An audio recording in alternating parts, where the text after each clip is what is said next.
Hi, I'm Ryan Szymanski, curator for Battleship New Jersey Museum and Memorial. Today, we got a video talking about how New Jersey participated in the space race. It's pretty famous that the surviving Essex-class aircraft carriers all participated in space exploration to some extent or another. Most of them supported the Apollo program in one way or another, with ships like USS Hornet recovering the Apollo 11 astronauts and housing them on board for the trip back to the United States. So, aircraft carriers were doing that. They were able to launch helicopters that would go and pick up these guys when the capsules landed in the water. But how could a battleship support the space race, especially given that at the time, Battleship New Jersey was not in commission? We're standing here at barrel number 292, which was the left-hand barrel for turret number 1 up until 1954. So this is the barrel that was on board during World War II, during the Korean War, and remember, during this time period, it's got an equivalent service life of about 300 rounds. It can fire about 300 shots before the projectile traveling down the barrel and the caustic gases from the propellant exploding inside the barrel wear it away to be smooth to the point that it will no longer be accurate with 16-inch shells. So usually somewhere around 200 or 250 shots, the Navy will rebarrel these guns, at that point believing that there's no longer enough life in them for them to be used for training in peacetime or to have enough shots that these things could be deployed in wartime if something came up. So the guns are removed from the ship and they're sent to an arsenal to have the rifling bored out and have a new rifling sleeve inserted into them. Piece of cake, Navy does this all the time. With the Iowa-class battleships, fortunately, there were spare barrels. Barrels are an extremely long lead item, so oftentimes orders for barrels are placed before the ships have even been laid down.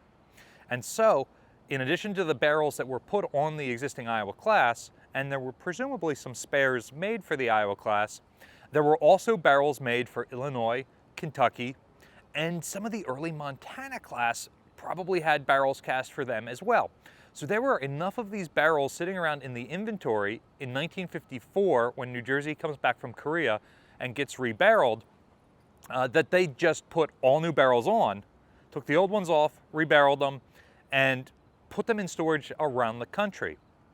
We've got a real old video, if we can even find it. That's probably from like 2020, but it's linked in the description below. If you want to see us make a new video talking about where our barrels are, we'll make that probably in the next week or two if there's enough interest. Comment down below if you're interested in seeing where they ended up, how many of them actually survived. After the Korean War, the Navy starts adding additives to the propellant that makes them less caustic to the liner of the barrel. And so, with the exception of barrels that might be damaged in some way, they're not being replaced anymore. The equivalent service life of the barrel is longer than the expected life of the ships, so it's functionally infinite, which means that the Navy is saddled with a bunch of these gun barrels that they don't really have a need for. And that's where the space race comes in. Traditionally, things are launched into space via rockets, often multi-stage rockets that are incredibly complex. So as they're firing off, different stages are dropping off, and eventually the object that's being carried, oftentimes a satellite of which we've put more than 2,000 into space, is all that's left by the time you're making it up into the atmosphere. The atmosphere, Earth's atmosphere ends about 62 miles up above the ground, and that's where space begins. So,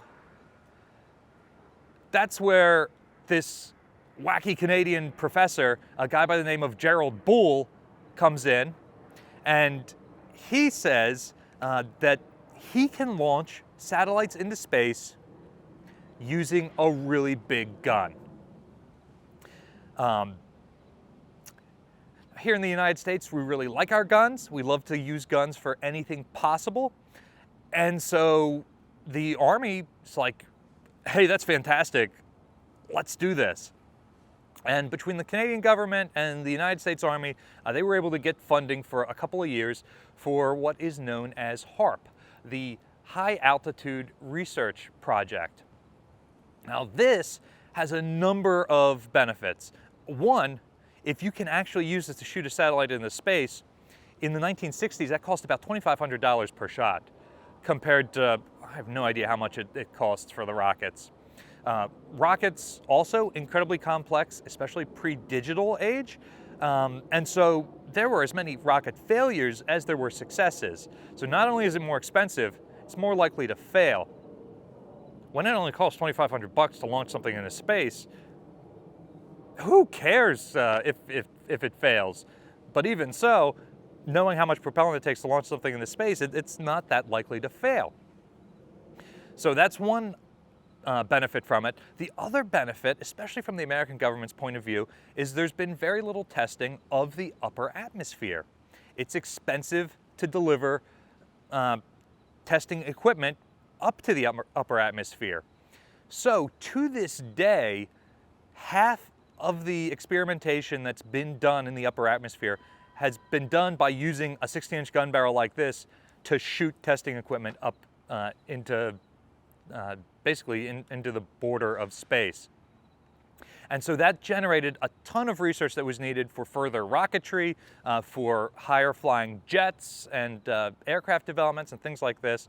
And keep in mind that in the 1950s and early 1960s when these are being done, the jets are still relatively new and they're still reaching their peak performances as we have them today. So these tests were relatively inexpensive and incredibly effective.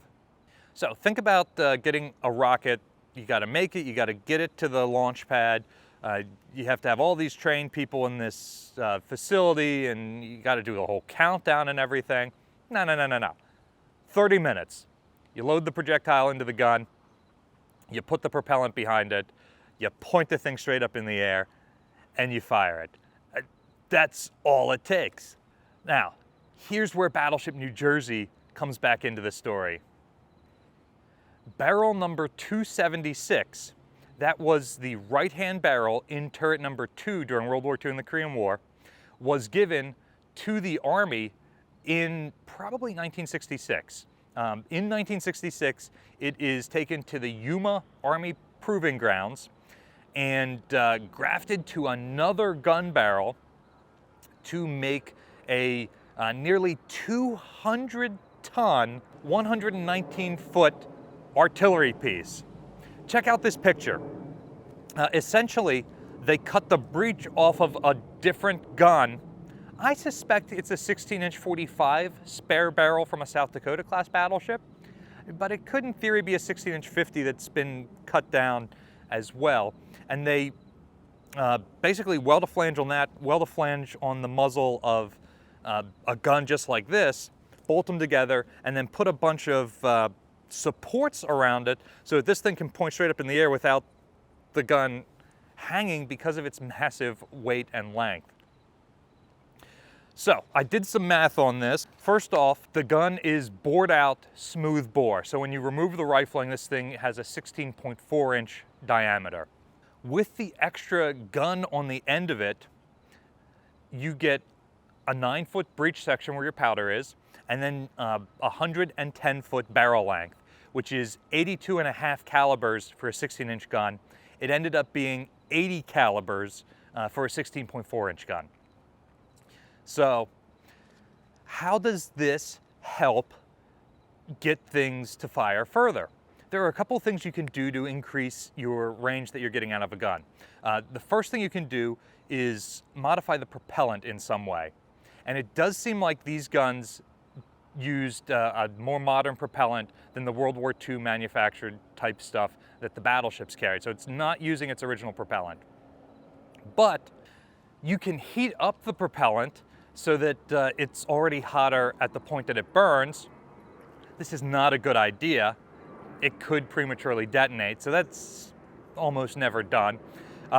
You can modify the propellant so that it burns at a higher pressure when it ignites. That's also problematic because the breech of this gun is designed for a certain operating pressure, and you increase that pressure, you could have the breech explode. Another thing you could do is have the powder burn for a longer period of time. That's not really effective when you're using a .50 caliber gun like this, because the idea is that propellant is burning the entire time that the projectile is going through the barrel. Now, as the projectile leaves the barrel, you see the orange fireball coming out. That is all wasted propellant, because rather than still pushing that projectile, as it leaves the barrel, that explosion now goes in all directions, so it's no longer importing its force on the projectile. So if you can increase the length of that barrel, you're increasing the time and the distance that that propellant has to push the projectile. Some other options you have are making the projectile smaller. A more modern type of projectile is known as a sabot round. Those have actually existed since the mid-1800s, but essentially you can have a projectile that's smaller diameter than the barrel, but some sort of plug around it that's catching all of the propellant and then breaks away when this thing is in flight. So that narrow projectile will have less wind resistance, and so it'll go further. Likewise, if you're able to lighten the projectile, that will make it go further. And so those last three things, lightening the projectile, making a smaller diameter sabot round, and using a longer burn time, more modern propellant, were all used in the HARP tests. Before we go on to the most famous HARP test, let me just recap a couple of things about the gun. So a normal 60-inch gun barrel like 292 here is 68 feet long and 120 tons with a 16-inch diameter and a .50 caliber length. Barrel 276, as she is modified at the Yuma Proving Grounds, is nearly 200 tons and 119 feet long with a 16.4-inch smoothbore diameter and a length of about 80 calibers at that diameter. Probably the more interesting statistic here is that this gun shoots a projectile at about 2,500 feet per second. Modified barrel 276 can fire a projectile at 7,100 feet per second. Not all the tests do that, but the famous test on 19 November 1966 involves firing a Martlet Mark II projectile, which is almost looks like a lawn dart. It's fin stabilized, would be in a wooden sabot, and could carry a payload. And that projectile is about 180 pounds, and when it's shot out of the gun, it accelerates to 15,000 G. So it is going quite fast. And again, 7,100 feet per second as opposed to 2,500 for this base gun. So that new propellant that they're using is burning over a much longer distance. That much lighter projectile, keep in mind the projectile is something like 1/10 the weight of a regular projectile for a 16-inch shell. It's lighter and it's a much smaller diameter. I didn't actually find the diameter for these projectiles, sans sabot, but I'm sure it's available. And then they've got the fins on there to stabilize them in flight, which allows them to continue to be accurate as opposed to you're firing it from a smoothbore, so it's not getting the spin imparted on it that one of the Battleship shells are that gives it the accuracy. So the real fun fact here is that 19 November 1966 shot is in the Guinness Book of World Records for being the highest altitude shot ever in history. The gun's already in the world records for being the heaviest artillery that exists today. The gun does still exist on the Yuma Proving Grounds. There's another one on the island of Barbados that still exists. But the gun launched a projectile 111 miles into space. Now, keep in mind that it's 62 miles to get into space, so this basically doubled that distance, and it pretty much fired at about a third of the distance from here to the International Space Station. So it wasn't quite at the point where it could throw something into geosynchronous orbit like you would want with satellites, but the tests had proven that it was capable to do that with guns. At a minimum, the next time Independence Day happens, we don't have to send Will Smith up there with aircraft. We can use these space cannons to drive them off. I'm sort of the opinion with this as I am with modern ships, in that modern ships should carry more guns to cheaply shoot down drones. As we are reaching a point in human history where we are putting more things into space, more satellites, things like that, more test equipment, we are exploring the universe more, using gun-based systems like this makes a tremendous amount of sense. We're using guns that already exist. They're free. We're launching these things into space for significantly cheaper than rockets. And quite frankly, I'm surprised that given that space exploration has more or less been privatized as NASA's been receiving less and less funding, that some of these billionaire-owned companies like SpaceX aren't developing systems like this to throw satellites into space more cheaply. It is a proven concept, and these guns were critical for some of the technology development of the Middle Cold War. What do you think? Should we be developing gun-based systems because it's the most American way to yeet something into space? Or rockets now in the digital age are well proven and we should stick with that? Let us know in the comment section down below. Battleship New Jersey receives operating support from the New Jersey Department of State, as well as from a number of other businesses and private individuals like yourselves. We really appreciate your support. There's a link in the description below if you'd like to donate to support the museum. You can also support us by liking, sharing, and subscribing so more people find about the museum and our channel. Thanks for watching.